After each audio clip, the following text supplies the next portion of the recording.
If I was to tell you we've got a large 3-bed family home in the centre of Prestwich and it's got a marketing price below £300,000, you'd think I was having a laugh, and rightly so, because you can pay almost that much for a 2-bed terraced house in this area.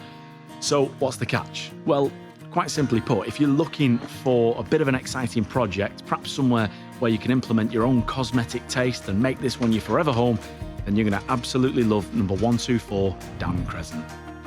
Now, Downham Crescent is located just off the prestigious Sheepfoot Lane, and as such, we're just a stone's throw away from the famous Heaton Park.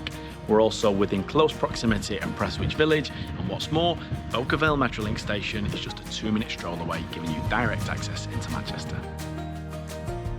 So we first enter through a separate porch, which in turn leads into the main or the central hallway. From here, we get access to the first of the reception rooms. Now, it's a really good sized room, this one. It's certainly a good start to the property. It's front facing, and in actual fact, it's a spare sitting room, and it's being used as somewhere to work from home. But as we move on towards the back of the house, things will become a little bit more apparent. So this is the rear reception room, and it's actually in 2 parts, and if you're familiar with this layout, you'll know what I'm talking about. So it's kind of an L-shaped lounge diner, where you've got your sitting area just here, the dining area positioned just over to the rear. You've also got those French doors leading out to the rear garden. And then just on the other side of this wall here, well, that's where we find the kitchen. Again, it's positioned to the rear, so it's overlooking the garden. And as I mentioned, I think most people will be fine with this. You can certainly live with this layout, and it will work for a lot of families.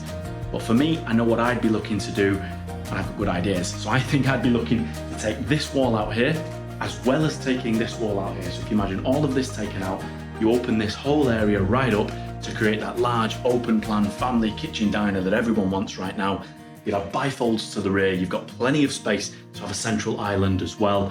And what's more, you've still got that front room to act as a separate sitting area.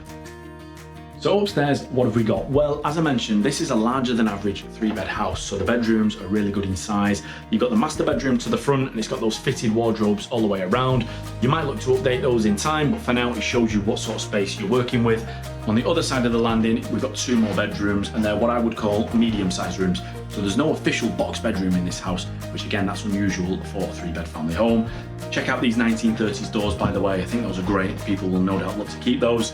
And then just over here, well, this is where we find the family bathroom, and there's another separate toilet here. So there's 2 toilets in total. There's no getting away from the fact you're probably going to want to change that wet room and turn it into a proper bathroom. But I love the fact that you've got the potential to knock through this central wall here to create a large family bathroom. And then last of all, we've got the rear garden, which is of course vital for any young family. Now, it's relatively low maintenance, so you're not having to mess around with mowing lawns and trimming hedges, and it's also southerly facing, so you're going to get the sun pretty much all of the day. Now, you've got this detached concrete built shed just here behind me, so that's always going to be handy. But what I like most about this garden is this wood structure, or this lean-to, that's been added on very recently, because not only does it give you some added security from the front, but it also acts as additional sheltered storage.